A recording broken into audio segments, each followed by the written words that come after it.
On this week's show, where Beethoven got some of his best tunes.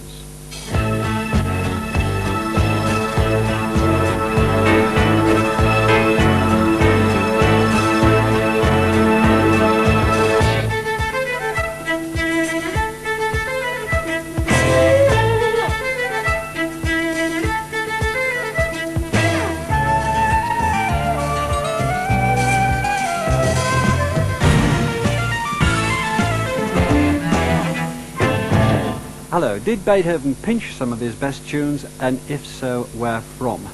According to the conductor John Eliot Gardiner, Beethoven's symphonies are riddled with references to liberty and revolt taken from propaganda songs from the bloodiest years of the French Revolution.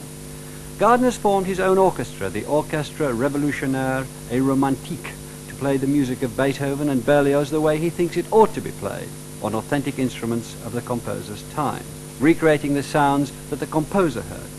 He's ruffled feathers in the musical world, but his performances regularly receive critical and public acclaim as the most exciting in the business. We've asked John Eliot Gardiner to explore the two key strands of his orchestra's title, Revolution and Romance. In part two, we follow him rehearsing his new recording of Berlioz's most romantic work, Romeo and Juliet.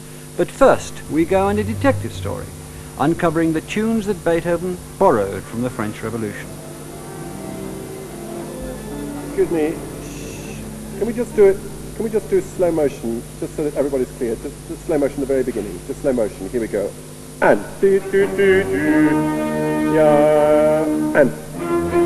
Now I give you a new downbeat here. You come off on the upbeat here, and 1, 2.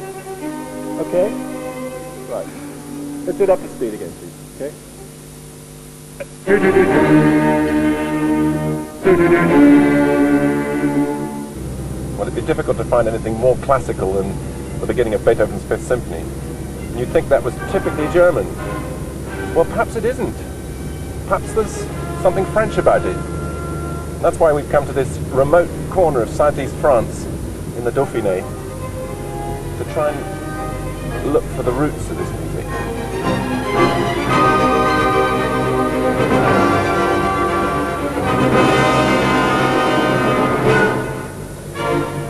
Wordsworth, when he was in Paris during the French Revolution, he referred to wild blasts of music that did find their way into the midst of terrible events.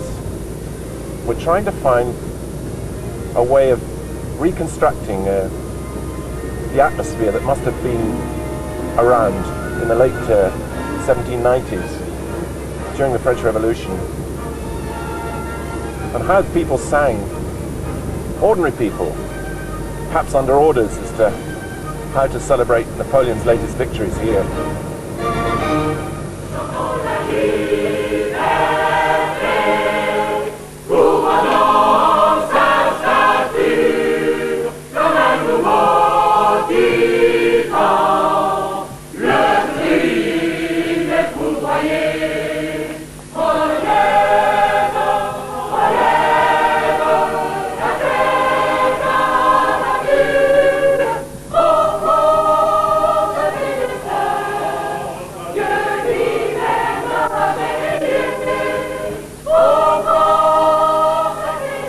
This song was written at the height of the French Revolution as propaganda by the same man who wrote the Marseillaise, the French national anthem.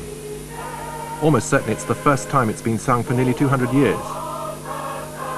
I'm convinced that Beethoven knew this and other songs by forgotten composers of the French Revolution, like Lefebvre and Gossec, and that he used their tunes to incorporate ideas of liberty and revolution into his symphonies. All these references have been forgotten until now. And as a result, perhaps we've been undervaluing and even misunderstanding some of the best-known symphonic music there is.